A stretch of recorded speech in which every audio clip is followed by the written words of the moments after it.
hola, ¿cómo estás? Qué alegría y qué bendiciones volvernos a encontrar en esta nueva semana. Estamos ya ingresando a una nueva lección, que es la lección número 2, que titula La lección de historia de Moisés. Así que este bosquejo ha sido preparado para el 9 de octubre, el sábado 9 de octubre. Quiero comenzar diciéndote de que si aún no te has suscrito a este canal, estamos compartiendo semanalmente una nueva lección, un repaso nuevo. Si deseas descargar estas diapositivas, también puedes hacerlo allí en la descripción de este video. Te estoy dejando el link. Así que vamos a comenzar este repaso y vamos a hacerlo con una oración. Allí donde estés, por favor, acompáñame. Bendito Padre, Señor, te damos muchas gracias. Te agradecemos por habernos cuidado una semana más y también te suplicamos nos acompañes ahora en este repaso. Que sea de bendición para todos nuestros amigos y amigas que nos ven y que también comparten este material. Bendícelos a ellos también, Señor. Oramos en el nombre de Jesús. Amén. Muy bien, entonces vamos a comenzar como siempre con el versículo para memorizar de esta semana. Dice así: y todos comieron el mismo alimento espiritual, y todos bebieron la misma bebida espiritual, porque bebían de la roca espiritual que los seguía, y la roca era Cristo. Primera de Corintios, capítulo 10, versículos 3 y 4. Miren, este versículo es el versículo clave. Como siempre decimos, tenemos que aplicar este versículo a todos los días y ver qué enseñanzas nos da a partir del día que estemos estudiando. Cuando hablamos de que este alimento espiritual es para todos y que todos comieron, estamos también diciendo de que no solamente nosotros nos bastamos con el alimento material, con el desayuno, el almuerzo y la cena y alguna otra comida, no, sino que también que necesitamos un alimento, y este tal vez es mucho más importante, ¿verdad? El alimento espiritual. Y todos bebieron de la misma bebida espiritual porque bebían de la roca. ¿Cómo es posible que alguien pueda beber de una roca? Y hoy, en esta semana, en el estudio de esta semana, estaremos viendo qué es lo que simboliza esto y cómo se aplica a nuestra vida. También dice el versículo que los seguía y la roca era Cristo. La roca representa obviamente a Cristo. Entonces, al ingresar al Motiva, nosotros podremos observar de que allí hay al menos 3 imágenes, las cuales serán útiles para poder entender más o menos de qué va esta lección. La pregunta para ti es: ¿qué representa la roca? ¿No? ¿Qué representa esta roca para ti en tu vida? ¿Qué puedes entender? Miren, cuando hablamos de una roca, yo me imagino siempre algo pues que es de un material resistente, que es algo que no es movible con facilidad. En caso que sea una roca gigante, es imposible que tú solo la muevas, ¿no? Y muchas veces hemos visto una especie de islas, o bueno, en este caso los archipiélagos en los mares, en las costas. Incluso hay rocas como la que ves allí, columnas que sustentan, por así decir, a las aves en medio del mar. Miren, Dios se ha preocupado incluso por estas aves que a veces no tienen dónde descansar y justamente existen estos lugares para que ellas puedan reposar. Entonces, una roca en primera instancia es estable. Y cuando vemos en el texto bíblico de que el Señor pone o coloca una roca, o a base de que Moisés toca una roca y esta finalmente da el agua que tanto quería el pueblo, nosotros entendemos de que esta representaba a Cristo y que esta tendría implicancias también en el entendimiento luego de toda la historia del pueblo de Dios. Y cuando vemos en el Nuevo Testamento a Jesús caminar en medio del mar y extender la mano a un discípulo que había dudado, que su fe había sido poca y se había hundido, que había tenido buenas intenciones, sí, pero que lamentablemente y humanamente, por supuesto, también cayó. Entonces entendemos de que esta roca que está en medio de toda la tormenta, esta roca estable, miren, ¿quién podría finalmente estar caminando tranquilo en medio del mar? Solo Dios puede hacer eso. Y Dios es ese refugio y esa fortaleza la cual nos permite a nosotros estar estables y encontrar esa tranquilidad que tanto necesitamos. Entonces una roca funciona de muchas maneras. Es estable, sustentadora y es auxiliadora. Vamos entonces ahora a ingresar al estudio del día domingo. El día domingo hablamos acerca del ministerio de Moisés. Y desde ya nosotros tenemos que recordar que Moisés fue un personaje icónico en todo el Antiguo Testamento. Y este personaje, al igual que Cristo, muchas veces oró por el pueblo que había caído siempre en rebeldía y había estado entre murmuraciones, entre por allí disensiones, hacían unos lo que mejor le parecía, no querían hacer lo que Moisés decía, pensaban que el haber salido de Egipto había sido una mala decisión. Entonces este pueblo se quejaba muchísimo. Y Moisés en reiteradas veces oró y la Biblia nos habla acerca de eso. Entonces vamos a leer la Biblia y yo te invito a que puedas abrir conmigo tu Biblia en Éxodo capítulo 32, ¿ok? Éxodo capítulo 32, versículos 29 al 32. Así que vamos a leerlo juntos, dice así el texto bíblico. Entonces Moisés dijo: hoy os habéis consagrado a Jehová, pues cada uno se ha consagrado en su hijo y en su hermano, para que él dé bendición hoy sobre vosotros. Versículo 30. Y aconteció que el día siguiente dijo Moisés al pueblo: vosotros habéis cometido un gran pecado, pero yo subiré ahora a Jehová, quizá le aplacare acerca de vuestro pecado.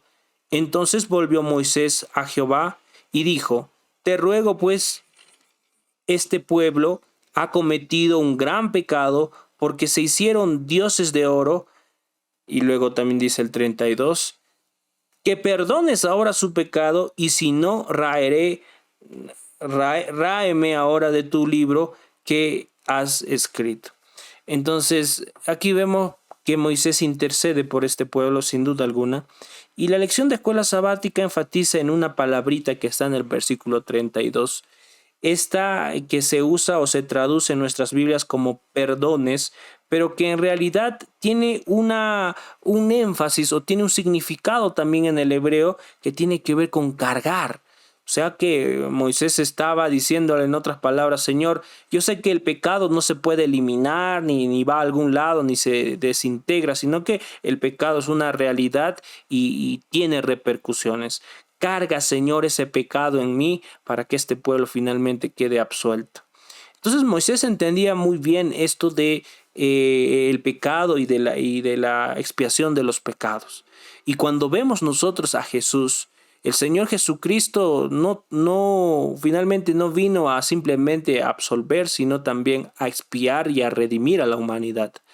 Él pagó en la cruz por todos nosotros el pecado que nosotros cometimos. El pecado que nosotros tendríamos que haber pagado, pero Él lo hizo por nosotros. Entonces el comentario aquí que está en la pantalla dice: cuando el pueblo pecó haciendo un becerro de oro, Moisés entiende que la única manera de solucionar ese problema es cargando el pecado del pueblo sobre sus hombros. Moisés intercede por el pueblo prefigurando a Cristo. Mira cuántas veces nosotros hemos ocasionado muchos problemas. Nosotros mismos nos hemos traído desgracia a nuestras vidas, pero Dios es quien sustenta y en que cuida y el que finalmente carga el pecado tuyo sobre sus hombros. Cristo, cada vez de que tú cometes un pecado, Él es el que carga esos pecados, no tú. Es por eso que el cristiano debe de abandonar la vida del pecado. Y el día lunes se habló acerca de la profecía cumplida. Y aunque muchas personas digan de que la Biblia es un cúmulo de textos que no tienen armonía, que todo existe por casualidad o por algún tipo de azar, la Biblia nos confirma con la lectura la cronología de los eventos y cómo estos van cumpliéndose según lo dicho por Dios. Vamos a leer entonces ahora el texto que está en Deuteronomio, capítulo número 1, versículos del 1 al 6. Entonces vamos a ver que aquí el Señor les dice estas palabras. Estas son las palabras que habló Moisés a todo Israel a este lado del Jordán en el desierto, en el Arabá frente al Mar Rojo, entre Parán, Tofel, Labán, Haserot y Dizahab. 11 jornadas desde Joreb, camino del monte de Seir hasta Cades Barnea, en todo ese periodo, ¿verdad? Y aconteció que a los 40 años, en el mes 11, el primero del mes, Moisés habló a los hijos de Israel conforme a todas las cosas que habló que Jehová le había mandado acerca de ellos. ¿Cuántos años habían pasado? 40 años. ¿Ok? Y también dice el versículo número 5. De este lado del Jordán, en tierra de Moab, resolvió Moisés declarar esta ley diciendo: Jehová nuestro Dios nos habló en Joreb diciendo: habéis estado bastante tiempo en este monte. Mira, cuando Abraham fue llamado y cuando Abraham salió con mucha fe de su casa, Abraham lo hizo por fe, y más adelante Moisés, cuando estaba en el desierto, este pueblo había pasado muchas barreras, por así decirlo, pero siempre habían pequeñas disensiones dentro de ellos, y algunas más grandes que otras, pero finalmente su rebeldía y su poca fe, ya estando casi a puertas de la tierra prometida, los hizo vagar 40 años más en el desierto.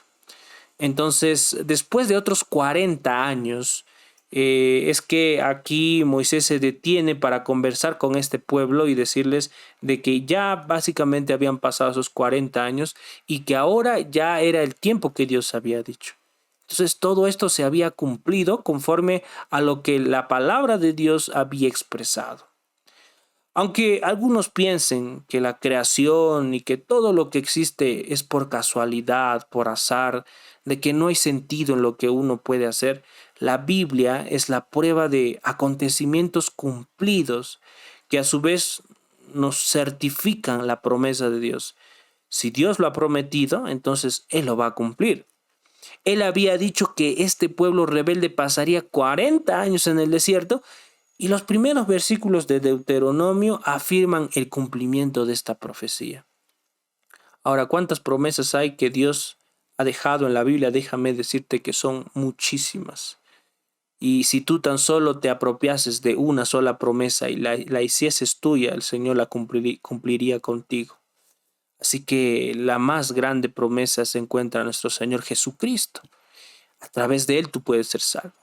El día martes nosotros hablamos, o bueno, se habló de lo que este pueblo pasó en el desierto y cómo Dios no se olvidó de él. Muchos podrían decir: entonces Dios es un Dios malvado porque le dijo a su pueblo, o mejor dicho, hizo que su pueblo pasase por el desierto 40 años más y lo abandonó y lo dejó a su suerte. No. Nadie podría decir eso, porque el día martes tituló 1000 veces más numerosos, a razón de que el pueblo de Israel, cuando estuvo en el desierto, Dios lo sustentó, lo cuidó, le dio lo que quería, lo engrió, en otras palabras, y lo multiplicó. O sea, no es que lo dejase a su deriva, sino que los cuidó, los protegió. Y eso quiere decir para hoy para nosotros, de que Dios jamás se va a olvidar de su pueblo. Dios nunca es rencoroso, nunca ve la consecuencia de nuestras acciones y se hace de la vista larga. No, hay muchas personas que a razón de su pecado llegan a parar en algún tipo de reclusorio, de penal, de cárcel, o incluso postrado en un hospital a causa de su pecado. Y hay muchas desgracias en este mundo, pero aunque han sido ha sido su decisión el no hacer caso a la voluntad de Dios, y por consecuencia terminaron en aquellos lugares, Dios nunca los abandonó. Y hay muchos testimonios de personas que entendieron esto y que salieron totalmente rehabilitadas. Dios los transformó, los cuidó y hizo muchas cosas para que ellos puedan tomar otra rienda y cambiar. Entonces no pensemos de que Dios, al haber dicho a su pueblo de que éste pasase 40 años en el desierto, los abandonó a su suerte y simplemente se hizo o los ignoró, ¿no? Sino que Dios los sustentó, les dio el maná, les dio el agua, los multiplicó en gran manera. y nunca les faltó nada. Y esto realmente es una promesa también para nosotros, de que Él nunca nos dejará y nunca nos desamparará. El día miércoles tituló Cades Barnea, porque hablaremos ahora de un evento que sucedió según el texto bíblico en este lugar. Cuando hablamos de este evento vamos a recordar siempre la dureza del corazón del pueblo de Israel. Habían unos que decían o que simplemente decían, ¿por qué Dios nos ha traído aquí? ¿Por qué no nos ha dejado allá? Mejor hubiésemos estado aquí. Vamos a leer Números capítulo 14, versículos 11 al 20, y en estos versículos nosotros encontraremos lo que estamos comentando. Capítulo 14, versículos 11 al 20. Dice así el texto: Y Jehová dijo a Moisés: ¿Hasta cuándo me ha de irritar este pueblo? ¿Hasta cuándo no me creerán? Con todas las señales que he hecho en medio de ellos, yo los heriré de mortandad y los destruiré, y a ti te pondré sobre gente más grande y más fuerte que ellos. Miren qué interesante, ¿no? Yo al leer este texto me imagino que Moisés pudo haber dicho, wow, realmente Dios puede darme un pueblo mejor que este, ¿por qué no aceptar, no? Si finalmente yo me voy a salvar. Pero Moisés, ahí el versículo 13 nos revela algo interesante. Pero Moisés respondió a Jehová: lo oirán luego los egipcios, porque de en medio de ellos sacaste a este pueblo con tu poder. Y lo dirán a los habitantes de esta tierra, los cuales han oído que tú, oh Jehová, estabas en medio de este pueblo. ¿Qué cara a cara parecías tú, oh Jehová? Y que tu nube estaba sobre ellos, y que de día ibas delante de ellos en columna de nube, y de noche en columna de fuego, y que has hecho morir a este pueblo como a un solo hombre, y a las gentes que hubieran oído tu fama hablarán diciendo: porque cuanto no pudo Jehová meter este pueblo en la tierra de la cual les había jurado, los mató en el desierto. Ahora pues yo te ruego que sea magnificado el poder del Señor, como lo hablaste diciendo: Jehová, tardo para la ira y grande en misericordia, que perdona la iniquidad y la rebelión, aunque de ningún modo tendrá por inocente al culpable, que visita la maldad de padres sobre los hijos hasta los terceros y hasta los cuartos. Perdona ahora la iniquidad de este pueblo según la grandeza de tu misericordia, y como has perdonado a este pueblo desde Egipto hasta aquí. Entonces Jehová dijo: yo lo he perdonado conforme a tu dicho. Mira qué interesante este pasaje. Sin duda alguna, Dios podría haber escogido otro pueblo. Y es que Dios es Dios. Nosotros no podemos finalmente hacer algo para que Dios se beneficie, sino que Dios, siendo Dios, nos utiliza a nosotros para que nosotros seamos los beneficiados en primera instancia. Él quiere glorificar a este pueblo. La semana pasada vimos de que nosotros somos llamados a ser un pueblo santo, un real sacerdocio. Y ahora cuando vemos que este pueblo se puso rebelde, que no podía o no era fácil conducirlo, porque no eran 10, 20, 100, 1000, eran cantidad de israelitas. Y dentro de ellos tan solo bastaba que uno se quejase para que los demás también lo hagan. Y era una cantidad tremenda. Y entonces en medio de esos problemas que ocurrían en el pueblo de Israel, Moisés intercede por ellos. Mira, ¿cuántas veces te has quejado de todo lo que Dios te ha podido dar? A veces nos quejamos hasta del alimento, nos quejamos hasta del sueño, nos quejamos hasta del trabajo y hasta en algunas ocasiones de nuestra propia familia. Pero déjame decirte que Dios te ha puesto en tu hogar para que tú puedas ser luz para ellos. Te ha puesto alimentos en algún lugar para que tú puedas, a través de una oración, glorificar a Dios y que la gente conozca que tú crees en Dios y que agradeces a ese Dios sustentador. Y muchas veces Dios te ha puesto como luz para las naciones. El problema es de que nosotros muchas veces no entendemos lo que Dios ha hecho en nuestra vida. Este pueblo era esclavo en Egipto, era menospreciado en Egipto. Los egipcios los podían matar como a cualquier animal y nadie habría dicho nada. pero Dios los sacó de ese lugar, aun siendo poca cosa, para darles una nación. Y esa nación, según el relato bíblico, no se limitaba a un terreno material, sino una patria celestial. Y hoy en día, Dios, ¿dónde te ha puesto? ¿Y cuál es tu futuro? Esos dos temas son algo que debiésemos de meditar. Dios puede usar cualquier cosa, incluso usó un asna, un animal para predicar. Así también pudiese usar cualquier otro medio, pero Dios quiere glorificarte y quiere que tú representes el amor y la bendición de Dios para las naciones. Pues, por supuesto, Moisés es un ejemplo una vez más de la intercesión y de esta manera interesante de negociar con Dios. Tú podrías negociar con Dios en el sentido de que le pidas a Dios que transforme tu vida y Él podría darte esa oportunidad para que lo glorifiques. Aún es tiempo de hacerlo. Déjame decirte y quisiera invitarte también con esto a que puedas entrar en un pacto con Dios. Hay muchas maneras de hacerlo. Vamos entonces con el día jueves, que tituló La iniquidad de los amorreos. Cuando nosotros hablamos de estos amorreos, estamos hablando de una nación totalmente pagana.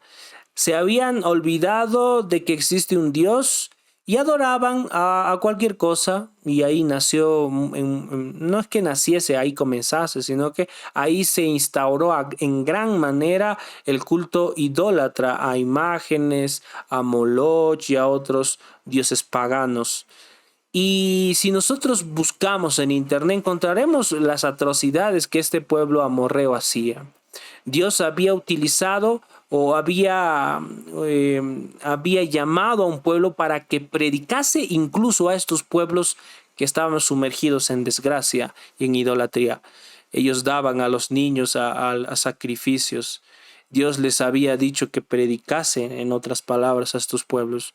Pero como sabemos, el relato bíblico nos dice de que hubo conquistas, hubo guerras y que dentro de esas guerras obviamente hubo muerte, hubo personas que murieron y el panorama de una guerra es totalmente devastador.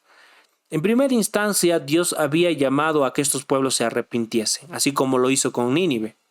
Pero habían pueblos que obviamente no lo hicieron y terminaron cosechando lo que habían sembrado. Estos pueblos habían sido una plaga para el mundo. Lo habían corrompido hasta tal punto de que la gente era incapaz de poder discernir en lo que hacían. Ellos podrían haber cometido cualquier acto delictivo que hoy en día es penado con algún tipo de sanción, pero en aquel entonces simplemente era de gusto y de placer para ellos. Ellos mataban, asesinaban y tenían algunas otras aberraciones sexuales y demás, y esto lo hacían con el consentimiento de sus dioses paganos. Entonces, veremos de que según lo que la lección nos dice, el pueblo de Israel había sido instaurado para que predicase buenas nuevas a los demás pueblos. Y cuando Dios los llama para que también puedan compartir ese amor que Dios había dado a este pueblo, pero no todos lo aceptaron. Entonces ahí aparecieron las conquistas y las guerras, hubo matanzas y hubo destrucción, porque simplemente Dios quería, como está escrito aquí en el comentario, limpiar la tierra de la maldad que desbordaba a todo pueblo que practicaba idolatría. Hace unos trimestres atrás estuvimos estudiando la lección de Isaías y veíamos de que cuando Dios dijo al pueblo de que destruyesen por completo, que no tocasen nada, que todo sería anatema y que finalmente no dejase ni un solo sobreviviente, el pueblo de Israel cometió el error de no hacer caso a Dios. Dejaron que estos pueblos viviesen con ellos, los perdonaron y finalmente, como dicen, aquella pequeña mancha terminó ensuciando todo y terminaron incluso ellos contagiándose. Esto pasó en el contexto anterior. Bastaba que un poco de pecado y de maldad se propagase para que todos practicasen la maldad y la destrucción y la contaminación. Es por eso que Dios, a través de las conquistas y de las guerras que había mandado al pueblo de Israel que hagan, trató de limpiar la tierra. Lamentablemente el pueblo de Israel en última instancia padeció también de esta idolatría. Sin embargo, ese no es el tema de esta lección, sino de la iniquidad de los amorreos. Miren, vamos a leer lo que aquí dice el comentario. Dios daba victoria tras victoria al pueblo de Israel. Derrotaron a sus enemigos con éxito, y aunque en las guerras y conquistas siempre hay muerte, Israel cumpliría el rol de limpiar la tierra de la maldad que desbordaba del pueblo de los amorreos. La hermana Elena Harmon de White, en el libro Mensajes Selectos, dice algo muy interesante. Muchos consideran que el Señor fue cruel al requerir que su pueblo guerreara contra otras naciones. Afirman que tal cosa es contraria a su carácter benevolente. Pero aquel que hizo el mundo y formó al hombre para que morara sobre la tierra, ejerce un control ilimitado sobre la obra de sus manos, tiene el derecho de hacer como le plazca y lo que él quiera con la obra de sus manos. El hombre no tiene derecho de decir a su hacedor: ¿por qué haces tú esto? No hay injusticia en su carácter. Él es el gobernante del mundo y una gran parte de sus súbditos se han rebelado contra su autoridad y han pisoteado su ley. Empleó a su pueblo como el instrumento de su ira para castigar a las naciones impías que los habían perseguido y hecho caer en idolatría. Nosotros hoy en día tenemos el rol de predicar. No vamos a hacer guerras, no vamos a matar ni de repente hacer algo que atente contra la vida de otros, pero tenemos que predicar. Y déjeme decirle que para evangelizar y predicar también correrá sangre, y será sangre de los santos que hasta el último momento prediquen y aún no aferrándose a esta vida material, terminen dándola para el evangelio. Amigos y amigas, este llamado nos ha hecho Dios a todos nosotros, a que podamos evangelizar aún a coste de nuestro sufrimiento. A veces en las guerras y en las conquistas siempre hay sufrimiento y dolor, pero ahora estamos nosotros en medio de este conflicto. ¿Qué aprendimos entonces esta semana? Moisés es un gran ejemplo de la obra intercesora de Jesús. Claro que sí, hay 3 puntos que yo coloqué ahí. Me gustaría que tú puedas también colocar qué te llamó más la atención y qué fue lo que aprendiste esta semana allí en la caja de comentarios. Segundo punto, el pueblo de Dios debe ser luz para las naciones. Y 3, Cristo sustentó a su pueblo antes, durante y por supuesto ahora. Cristo es la roca. Salmo 71:3 dice: porque tú eres mi roca y mi fortaleza. Manos a la obra entonces. En la hora de los alimentos, no olvides de orar agradeciendo por el sustento. Déjame decirte que en esos pequeños actos tú predicas de este Dios sustentador. Y también cuando leas tu Biblia, no olvides agradecer por el alimento espiritual. Dios es el que sustenta, el que guía y el que nos fortalece. Recuerda que si tú estás en la roca, no habrá nada que pueda moverte. Primera de Corintios 10, 3, 4, que dice, que es el versículo para memorizar de esta semana, dice: y todos comieron el mismo alimento espiritual y todos bebieron la misma bebida espiritual, porque bebían de la roca espiritual que los seguía, y la roca era Cristo. Apreciados hermanos y hermanas, yo estaré terminando este repaso con el versículo de Primera de Juan 5:14. Esta es la confianza que tenemos al acercarnos a Dios, que si pedimos conforme a su voluntad, Él nos oye. Yo quiero orar por ti ahora y pedirle a Dios que nos ayude a poder compartir el Evangelio con todas las naciones. Moisés fue un ejemplo de intercesión. Cristo es el máximo intercesor entre Dios y la humanidad. Y así también como discípulos, nosotros como estudiantes de la Biblia, como cristianos y como pueblo adquirido por Dios, debemos también ser sacerdotes. Orar por los unos, por los otros. Orar por aquellos que están un poquito más apartados. Oremos por ellos en este momento. Acompáñame en oración. Bendito Señor, muchas gracias por habernos permitido compartir esta lección. Bendito Padre, solo tú conoces nuestros corazones y solo tú sabes, Señor, las dificultades que han podido surgir durante esta semana. Ayúdanos, Señor, a poder perseverar. Tú eres nuestra roca, tú eres nuestra firme convicción. En ti, Señor, jamás podremos caer. Ayúdanos a mantenernos siempre en tus preceptos, leyendo tu Biblia, orando y compartiendo el Evangelio. Bendice a mis amigos y amigas que ven este material. Oramos en el nombre de Jesús. Amén. Muy bien, queridos amigos, hemos terminado entonces con este repaso. Yo te invito a que puedas compartir este material, a suscribirte si todavía no lo has hecho. Este canal es totalmente nuevo, estamos creciendo día a día, así que te invitamos también a que puedas unirte a esta familia. Dios te bendiga muchísimo y nos vemos la semana siguiente. Bendiciones. Chao, chao.